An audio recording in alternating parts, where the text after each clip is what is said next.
is you must never tell them that they are a picky eater. Because once you tell them, you're giving them a label that you are a picky eater, which gets ingrained in them and they start becoming picky.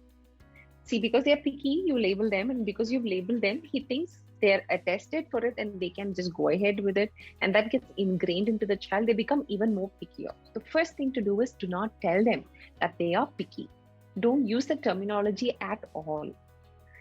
And positively encourage them to eat what is healthy.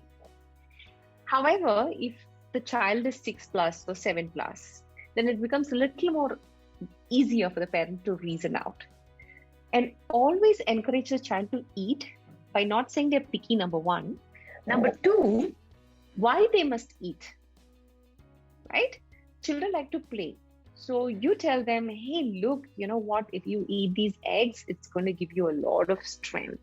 And then you can go play all day long. You can play. You see, when I talk to you, automatically my voice changes, acclimating it for children, right?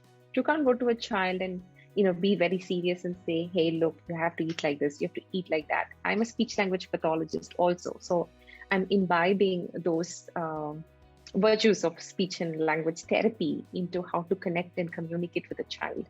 So you talk to the child, which is child friendly, and encourage the child by saying how he or she is going to benefit from eating that fruit or a vegetable or anything for that matter.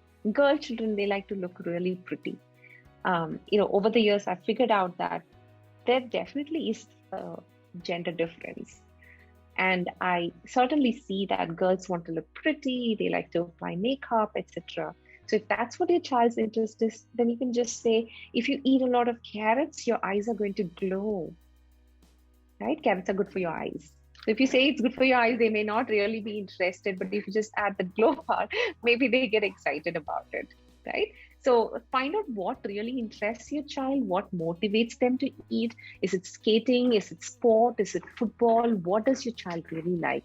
And how you can put that factor into it and say, you're going to become very strong. You're going to become a great athlete.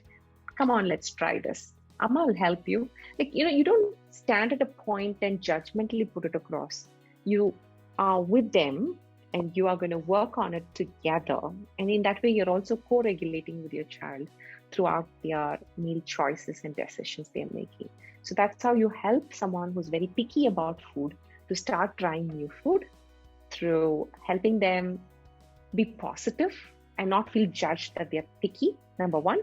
Number two, teaching them the benefits of that particular food and how they can how they can benefit out of it and maybe fight a challenge they have or look forward to a need that they want to meet. You need to tell them how it's going to suit them. Yeah, that's how you help.